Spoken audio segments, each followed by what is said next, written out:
Il n'est pas de lieu ni de circonstance où une prière ne soit de saison. Rien ne peut nous empêcher d'élever nos cœurs à Dieu dans une ardente requête.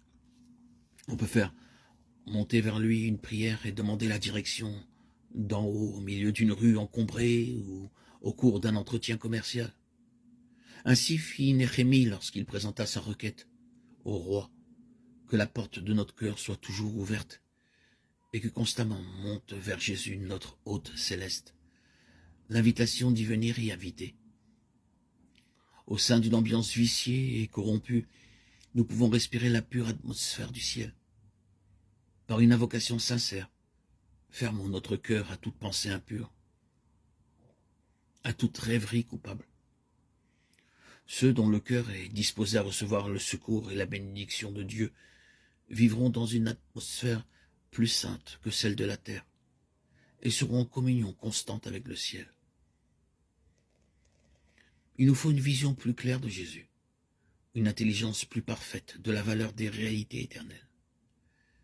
Il faut que la beauté de la sainteté remplisse le cœur des enfants de Dieu. Pour cela, demandons à l'auteur de toute sagesse de nous dévoiler les choses divines. Élevons nos âmes vers les hauteurs où l'on respire l'atmosphère du ciel. Vivons si près de Dieu qu'à chaque épreuve inattendue, nos pensées se tournent vers lui, aussi naturellement que la fleur vers le soleil.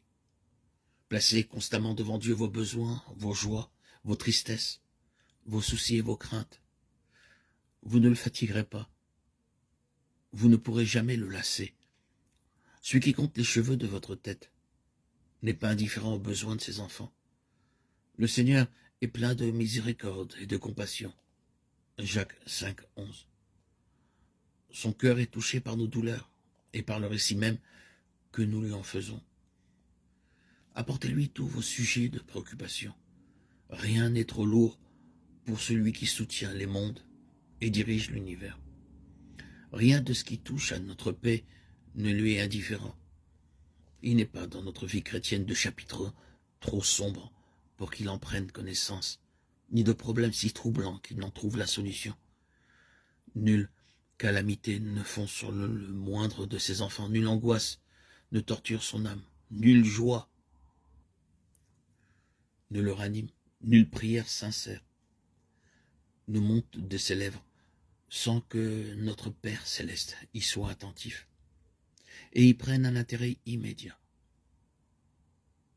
Il guérit ceux qui ont le cœur brisé et il pense leurs blessures. Psaume 147, 3. Les rapports entre chaque âme et Dieu sont aussi intimes que s'il n'y avait que cette seule âme pour laquelle il ait donné son Fils bien-aimé.